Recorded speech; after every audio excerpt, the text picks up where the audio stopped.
Hello అండి అందరికీ. ఇంతకుముందు చెప్పాను కదండీ!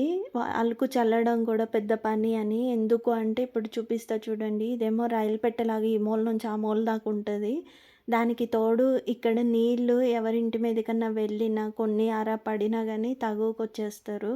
అందుకని చెప్పేసి ఎవ్వరింటి మీదకి పోకుండా చాలా జాగ్రత్తగా అలుకు చల్లుకుంటానండి. అదేంటి రెంటింట్లో ఉంటే ఇలా కూడా ఉంటదా అంటే ఉంటది. సిచ్యువేషన్ అలా డిమాండ్ చేస్తది.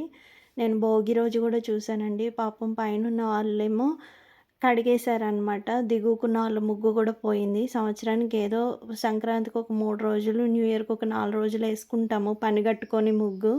బట్ ఎవరైనా తొక్కినా, కడిగినప్పుడు పోయినా చాలా బాధేస్తది. మనమైనా అంతే. సో, అందుకని ఎవ్వరిని డిస్టర్బ్ చేయకుండా చక్కగా అలుకు చల్లేసి తుడిచేస్తాననమాట. ఇక్కడే నాకు 40 మినిట్స్ టైం పడతది. దానికి తోడు ఈ చలికాలం కటిక చలి ఇక్కడ. పొగమంచు, మంచు, చలి ఎంత అంటే అంతుంటది. సో, ఇటువైపు మా అమ్మగారు ఎప్పుడు కడుగుతానే ఉంటారు. అందుకే ఆ చిన్న గేట్ వైపు ఇంట్రెస్ట్ చూపను నేను ముగ్గేయడానికి. సో, ఇలా ఒక మాప్ కర్ర కొనిపెట్టేసుకొని నీట్‌గా, క్లీన్‌గా తుడిచేస్తున్నానండి. ఇలాంటి సిచ్యువేషన్ గూడా ఉంటదా రెంటింట్లో అంటే ఉంటదండి. సిచ్యువేషన్ డిమాండ్ చేసినప్పుడు మనం కూడా ఏం చేయలేము. ఇంక ముగ్గొచ్చేసరికి నాకు ఎక్కువగా ముగ్గులనేవి రావండి. ఏదో ఆకులు, కొమ్మలు, రెమ్మలు గీసేస్తాను. చుక్కల ముగ్గులైతే అస్సలు రావనమాట.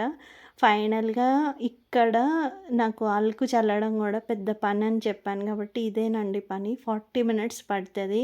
ఎవరిని డిస్టర్బ్ జేయకుండా, ఎటు నీళ్ళెక్కువ పోకుండా అప్పటికి పక్కన వాళ్ళ వాకిల్లో 2, 3 చుక్కలు చించుతానే ఉంటాయి. దానికి కూడా భయమేస్తది నాకు ఏమన్నా అంటారేమోనని. కానీ ఏం చెయ్యలేము. ఫస్ట్ ఆఫ్ ఆల్ ఏంటంటే అలవాటు లేదు కాబట్టి ప్రతిదానికి భయపడాల్సొస్తుందనమాట. సో, ఇలా నా వర్క్ ఫినిష్ చేసుకొని ఎర్లీగా లేచి నా వర్క్ అనేది వెళ్ళిపోతానండి. ఇంత టాస్క్ ఉంటది. సో, ఫైనల్‌గా మీకు ఈ షార్ట్ వీడియో నచ్చిందని అనుకుంటున్నాను. నచ్చితే మీ కామెంట్ బాక్స్‌లో తప్పకుండా మీ కామెంట్ ఏంటనేది చెప్పండి. మరొక మంచి వీడియోతో కలుస్తానండి మరి. ఉంటాను. ధన్యవాదాలు. ఇది మా పాప తీసిందండి.